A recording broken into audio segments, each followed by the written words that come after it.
आज मैं 7वां अध्याय श्री भगवान के लीला अवतारों की कथा पढ़ने जा रही हूँ। ब्रह्मा जी कहते हैं, अनंत भगवान ने प्रलय के जल में डूबी हुई पृथ्वी का उद्धार करने के लिए समस्त जग में बराह शरीर ग्रहण किया। आदि दैत्य हिरण्याक्ष जल के अंदर ही लड़ने के लिए उनके सामने आया। जैसे इंद्र ने अपने वज्र से पर्वतों के पंख काट डाले थे, वैसे ही बराह भगवान ने अपनी दाढ़ों से उसके टुकड़े टुकड़े कर दिए। फिर उन्हें प्रभु ने रुचि नामक प्रजापति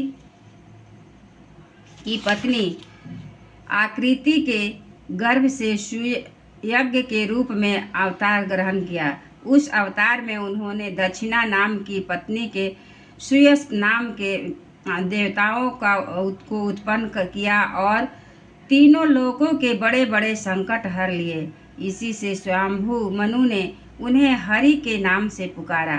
नारद करदर्प प्रजापति के घर देवहूति के गर्भ से 9 बहिनों के साथ भगवान ने कपिल के रूप में अवतार ग्रहण किया। उन्होंने अपनी माता को उस आत्मज्ञान का उपदेश किया जिससे वे उसी जन्म में अपने हृदय के संपूर्ण मल तीनों गुणों की आसक्ति का सारा कीचड़ धोकर कपिल भगवान के वास्तव रूप में को प्राप्त किया। महर्षि अत्रि भगवान को पुत्र रूप में प्राप्त करना चाहते थे। उन पर प्रसन्न होकर भगवान ने उनके एक दिन कहा कि मैंने अपने आप को तुम्हें दे दिया।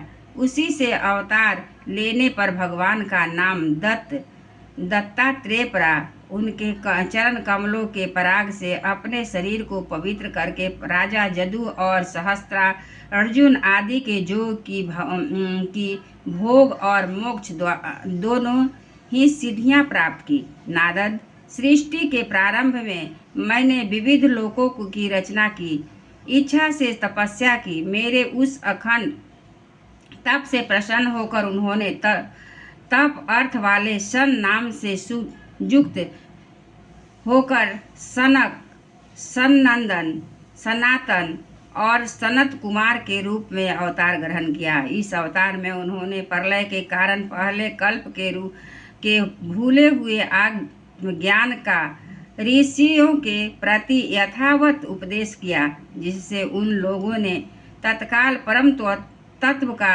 अपने हृदय में साक्षात्कार कर लिया। धर्म की पत्नी दक्ष ने कन्या मूर्ति के गर्भ से वे नर नारायण के रूप में प्रकट हुए।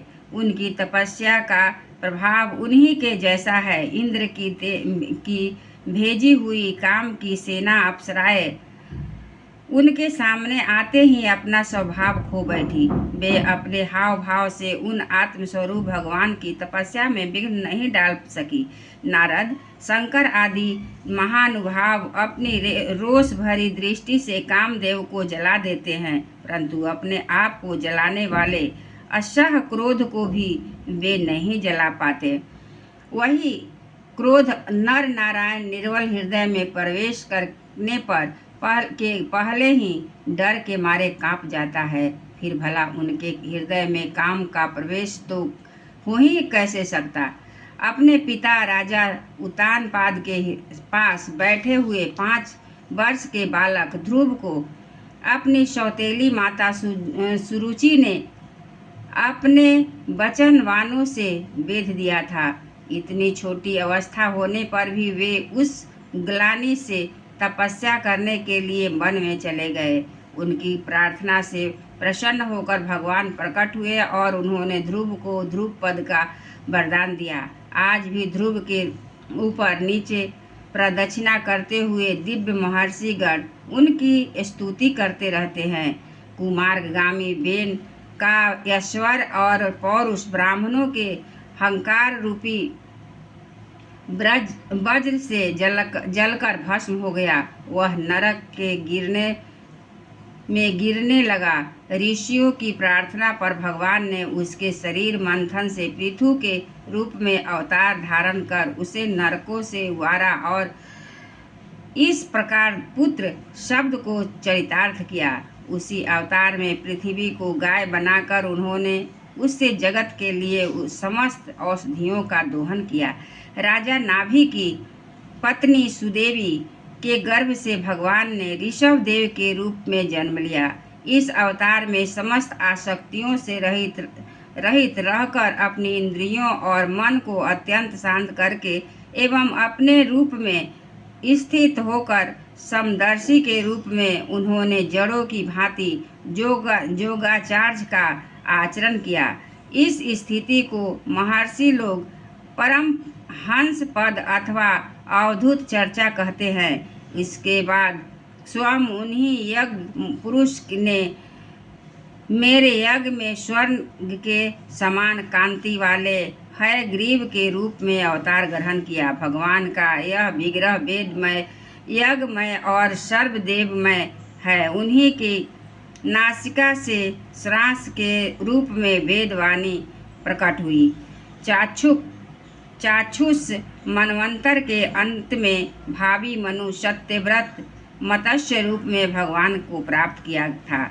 उस समय पृथ्वी रूप नौका के आश्रय होने के कारण वे ही समस्त जीवों के आश्रय बने। प्रलय के उस भयंकर जल में मेरे मुख से गिरे हुए वेदों को लेकर वे उसी में विहार करते रहे। जब मुख देवता और दानव अमृत की प्राप्ति के लिए क्षीर सागर को मथ रहे थे, तब भगवान ने कच्छप के रूप में अपनी पीठ पर मंदराचल पर्वत धारण किया।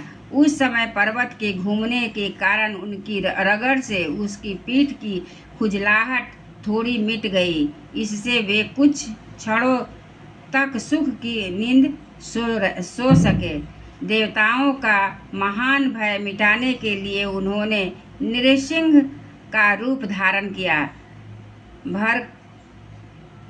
फरकती हुई भौहों और तीखे दाढ़ों से उनका मुख बड़ा भयंकर लगता था। हिरण्यकशिपु उन्हें देखते ही हाथ में गदा लेकर उन पर टूट पड़ा। उस पर भगवान नृसिंह ने दूर से ही उसे पकड़कर अपनी जांघों पर डाल लिया और उसके छटपटाते रहने पर भी अपने नखों से उसका पेट फाड़ डाला।